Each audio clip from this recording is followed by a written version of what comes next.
Welcome to Vizag, the city of destiny on the eastern coast of India. Now, this place has both beaches and mountains. So, if you have a friend who is either a beach or a mountain person, they cannot make excuses to come with you to Vizag. Vizag, also known as Visakhapatnam, is a beautiful town in the state of Andhra Pradesh, which is known for its rolling hills, beautiful beaches, roads almost like Miami, and of course, incredible Andhra food. In this video, I'll give you a 3-day itinerary through a step-by-step guide on how to reach Vizag, best time to visit, what food to eat, things to do, and towards the end I will also share some hidden gems along with the cost. How to reach Vizag? Now, Vizag is located on the eastern coast of India as you know it, and the closest airport to get down over here would be the Visakhapatnam airport. Now, you can take flights over here from either Chennai, Bangalore or Hyderabad for as less as 2,500 rupees. Now, another way to reach Vizag would be via a train. Now, you can catch direct trains from Hyderabad and Chennai. It would take you about 5 to 7 hours from Hyderabad and even lesser from Chennai. Now, here's the part. Vande Bharat, the fastest Indian train, is now live from Hyderabad to Vizag. So you can travel in executive business class style on Indian Railways and reach Vizag within 5 to 7 hours. Now, this is a fun experience in itself because you are served all the meals from your breakfast, lunch, snacks with tea and coffee, and you have a spacious cabin which also rotates 360, and for once it's unbelievable that you are traveling in Indian Railways. Now, this is an experience I would totally recommend if you're traveling from Hyderabad to Vizag. Another way to actually reach Vizag is just driving down, and the closest place you can drive down from is Chennai, Bangalore or Hyderabad. It's about 600 kilometers from Hyderabad and the drive's not bad at all. It would take you about 8 to 10 hours from Hyderabad, which is quite nice. Best time to visit Vizag. Now, it's no secret that on the eastern coast of India, humidity is a lot. Hence, post-monsoon would be considered a good time. So I would say October to February is the best time to visit. Now, mind you that during peak season, hotels and flight tend to get expensive, so just make sure you're making your bookings in advance. Where to stay in Vizag? Now, if you're coming all the way to Vizag, I would recommend that you stay at the Novotel on the Vizag Beach Road. Reason being is it has an infinity pool with the ocean, and no other property in Vizag can give you this view. It's slightly expensive, but I can tell you it's worth every penny. You can just get off the hotel and reach the beach, and the views are incredible because every room view has the view of the beach. Another beautiful property that you should stay in Vizag is the Bhimli Resort, which is about 40 kilometers from the airport, located right opposite to the Bhimli Beach. And the Bhimli Beach is beautiful with structures of mermaids on it, and it's a hidden gem in Vizag and not many people know about it. Now, if you're a solo traveler or a backpacker, then there are a lot of hostels and lodges in Vizag as well, in Dwarka Nagar or Madila Palam, starting from 800 to 1200 rupees only. There's also quite a lot of mid-range hotels in Vizag, starting from 2000 to 4000 rupees per night on the RK Beach Road. Emerald Hotel is one such hotel which you can try out. Things to do in Vizag. Now, your Vizag itinerary can be divided into 3 parts. One is the sightseeing within the city of Vizag. Then there are these hidden gems where you have to travel 1 hour from Vizag. And then, of course, there is Araku Valley, which is about 3 hours away from Vizag. So I'm going to in detail explain to you how to cover all these places. On day 1, you start your journey with a visit to the RK Beach, which is one of the most iconic beaches, and also walk along the beach road. Now, right about over there is the Submarine Museum, which is incredible. You get to walk inside a real-life submarine and experience the life of sailors. After the Submarine Museum, do check out the Aircraft Museum, which is also pretty incredible. After you're done with all the museums, you can then check out other beaches in Vizag, which is the Bhimli Beach, and you'll find a lot of other beaches along the way where you can just stop by and check them out. After checking out the beaches, I would totally recommend heading to Kailasagiri. Now Kailasagiri is on a hilltop where you get onto a ropeway. Now this ropeway was commissioned in the year 2004, so it's a very old ropeway which has been recently renovated. The journey to the top of Kailasagiri is itself a lot of fun, and now you'll be in for a surprise because Kailasagiri has India's longest cantilever bridge, which is going to blow your mind away because you can walk on transparent glass getting panoramic views of the beach and Vizag city, and I can tell you this is the best viewpoint in the whole of Vizag. In Kailasagiri, you can hop onto a train which will take you around the entire mountain, and that will take you around 40 minutes. You can also have some snacks over here, and there's a lot of things to do around as well. After Kailasagiri, you can then go to Simachala temple, which is again on the mountain hilltop, and over here phones and videos are not allowed, but you can take a quick darshan over here and also get beautiful panoramic views of this city. Now once you come down this temple, you will then see another beach. It's called the Rushikonda beach. Right opposite to Rushikonda beach is a mountain where the previous Prime Minister has built a beautiful home for himself, and here are a few shots from the top.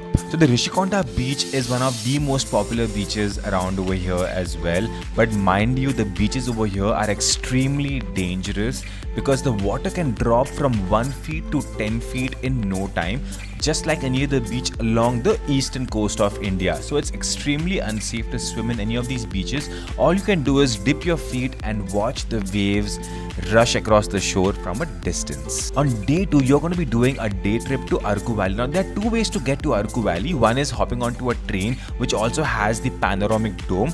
The second way to get to Araku Valley is via renting a cab. Now I decided to rent out a cab which costed me around 5,000 rupees per day.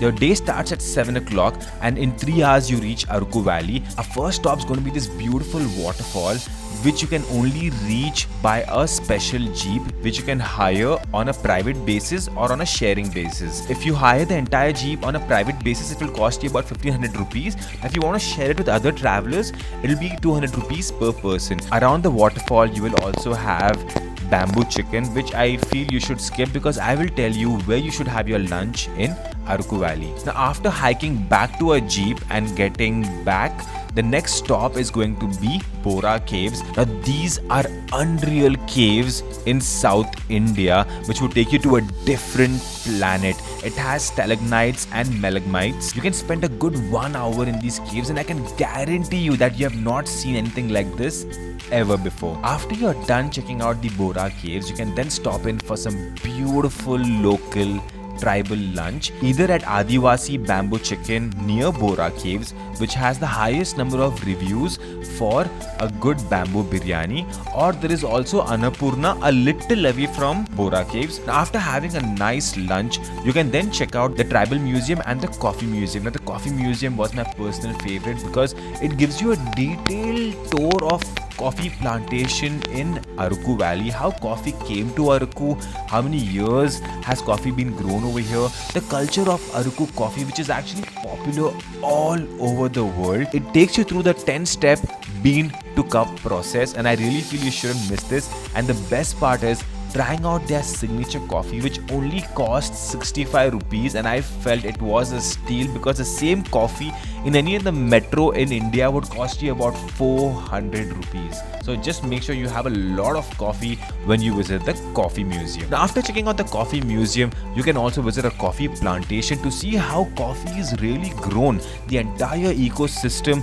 of Arabica and Robusta coffee alongside the plantation of black pepper and other spices, and it's just a beautiful space where you can also walk on this wooden board. Now Araku is all about the views of the mountains, the fogs, the misty roads, the drives, and it's just incredible how this particular hill station exists in Andhra Pradesh. Now after the coffee plantation, we went to check out one of the finest churches in Andhra and Telangana, located on top of a hill, and I can tell you it is incredible. Just check this view out. On day 3, we are going to be exploring all the hidden gems around Vizag. 1 hour away from Araku is the town of Konda Karlava. Now this is a beautiful village which has this lake where you can hop onto a boat and explore lotus stems in the middle of nowhere. This would only cost you about 600 rupees per boat, and I can tell you that this is a hidden gem here in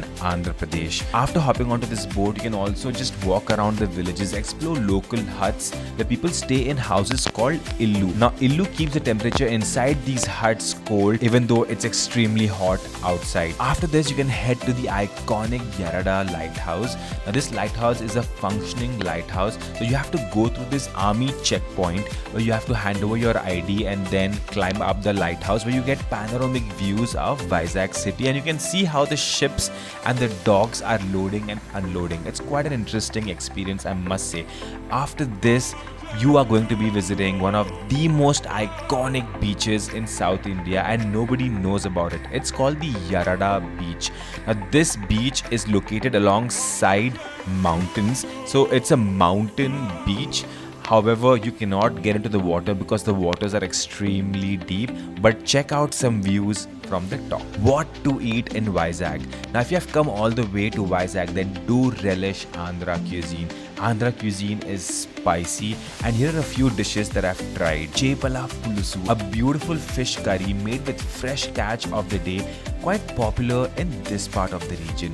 After that, you have the Andhra biryani, which can come in chicken, mutton, or even seafood. Andhra biryani is not like your regular biryani. It's quite spicy and it's made with broken rice. You should also try their Andhra veg meals and the South Indian breakfast in this part of the region. The crab masala and the bamboo chicken are quite popular as well. For some Pan Asian, you can head to Red Bowl in Novotel Vizag, and they also have a restaurant that serves fine dining North Indian food called Zafran. For street food, you can go to the RK beach where they have this iconic pakoda bhaji served to you fresh. Things you shouldn't miss when you come down to Vizag.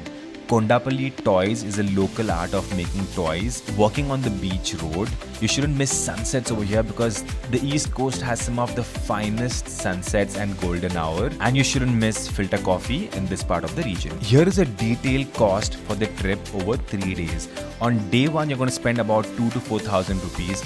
On day 2, you will spend about 3 to 5,000 rupees, and on day 4, you will spend about 2 to 4,000 rupees per person. Now mind you can travel a lot more economically if you are heading on a bike or if you're traveling in local buses. The hotels will cost you anywhere between 1,000 to 3,000 rupees per night, and street food is actually quite reasonable over here. Traveling in and around Vizag. Now Vizag has Uber available, and it also has all the other regular services available in any other metros. There's also Blinkit, Zepto, and you can instantly order groceries or get Swiggy food delivered to you at your doorstep. Vizag is not just any other city, it's a blend of the ocean, mountain, beautiful roads, amazing culture, and incredible food. I really hope you've enjoyed watching this video and have found it to be informative. For more such videos, do hit the like, share and subscribe button. Until then, signing off.